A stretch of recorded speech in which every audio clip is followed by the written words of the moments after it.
Suddenly everybody's talking about Mayor Ford's Eglinton LRT plan, and for good reason. It doesn't make sense. We're here standing at the corner of Kennedy and Eglinton. The Kennedy subway station is just a bit further east over here, and this of course is where the LRT would run. In Ford's plan, that LRT would be underground. In the old plan, and by any common sense plan, of course the LRT would be at the street level.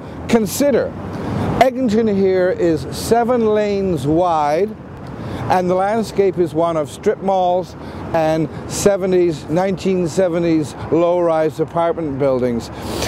If anything, an LRT at grade would help this neighborhood enormously, and this neighborhood, let's be honest, needs all the help it can get.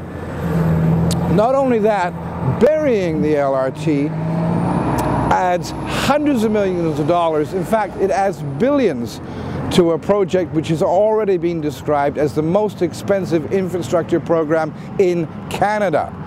Under Ford's plan, not only will we not be getting what we're paying for, but we will lose a once-in-a-generation opportunity to actually do some city building in Toronto. And there's no part of the city that needs that more than this area along Eglinton Avenue East. Not all of Eglinton is like this, of course. Further west, the landscape changes quite dramatically. Let's take a look. Here we are now at the corner of Eglinton and Yonge, one of the most important intersections, one of the busiest intersections in Toronto. Clearly the conditions are quite different here than they are further east at Kennedy. This is a much more urban precinct than we saw back there. And under the original Transit City plan, the LRT would have been buried all the way along here for that reason. The idea was that the street is busy enough, let's get the streetcars off the road and bury them. But are we building a city for the car or for people?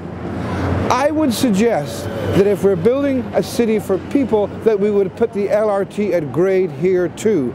Because it's not just enough to add transit to the city of Toronto, we have to get rid of cars. I know we're not going to get rid of all of them, but if we could get rid of 20 to 25%, it would make things a whole lot better. These are questions that are worth considering as we make the decisions about what to do on Eglinton.